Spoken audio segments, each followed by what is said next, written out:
आज मैं आपको एक ऐसी लेडी के बारे में बताने वाला हूँ जिसके सेल्फ कॉन्फिडेंस को आज पूरी दुनिया सलाम करती है। उनके पास एक पैर ना होने के बावजूद भी उन्होंने माउंट एवरेस्ट पर तिरंगा फहराया।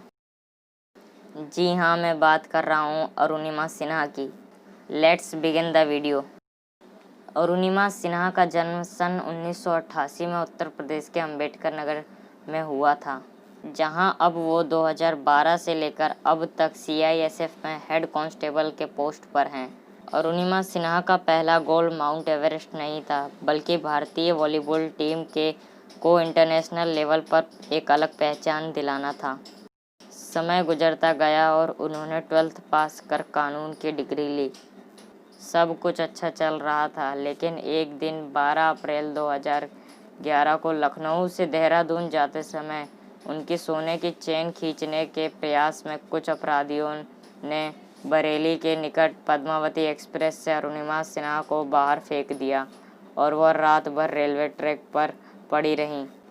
ऐसे दर्दनाक हादसे के बाद जहां रिकवरी में लोगों को 4 से 5 साल लग जाते हैं, वहीं अरुणिमा सिन्हा ने एक खिलाड़ी के तौर पर अपने अंदर बसे जुनून को बरकरार रखते हुए घटना के महज 2 साल के अंदर ही दुनिया की सबसे ऊंची चोटी माउंट एवरेस्ट को फतेह कर लिया और दुनिया को ये सीख दी कि अगर हौसले मजबूत हो तो इंसान ना जाने क्या क्या कर सकता है।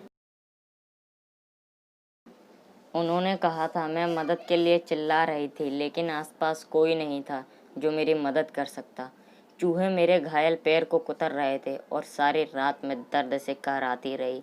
मैंने गिना था, मेरे पास से 49 ट्रेनें गुजरी थी। अरुणिमा के इस सपने को प्रेरणा देने वाले उनके जीजा ओम प्रकाश थे। 42 साल के ओम प्रकाश ने अरुणिमा को उनके लक्ष्य की ओर प्रेरित करने के लिए अपनी केंद्रीय रिजर्व पुलिस बल की नौकरी से त्याग पत्र दे दिया। अरुणिमा ने कहा कि इस कोशिश के दौरान उनके पैरों से खून बहता रहता था और वह अक्सर गिर भी जाती थी। लोग उन्हें पागल कहा करते थे और उन्हें लगता था कि वो अपने लक्ष्य में कभी सफल नहीं हो पाएंगे, लेकिन वे सभी उनके इरादों की मजबूती से अनजान थी। अरुणिमा ने अपने कृत्रिम पैर के दम पर अब तक माउंट एवरेस्ट के अलावा और भी कई विश्व की बहुत सी ऊंची चोटियों पर भी चढ़ाई करी है।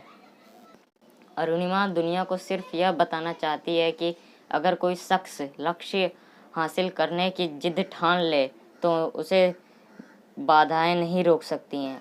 अरुणिमा का यह जुनून केवल एक महिला के विश्व के सर्वोच्च शिखर पर चढ़ाई करने की कहानी नहीं है, बल्कि उनके अटूट विश्वास की दास्तान भी है, जिसके दम पर उन्होंने निराशा के हाथों मजबूर होने के बजाय बड़ी बाधाओं को पार कर अपनी सबसे बड़ी कमजोरी को सबसे बड़ी ताकत बनाने की हिम्मत दिखाई है। अपने दर्द को पीछे छोड़ते हुए अरुणिमा ने अपने सफ़र में केवल माउंट एवरेस्ट की चढ़ाई तक ही सीमित नहीं रखा, बल्कि इसके बाद विभिन्न महाद्वीपों के 5 अन्य शिखरों की भी चढ़ाई की।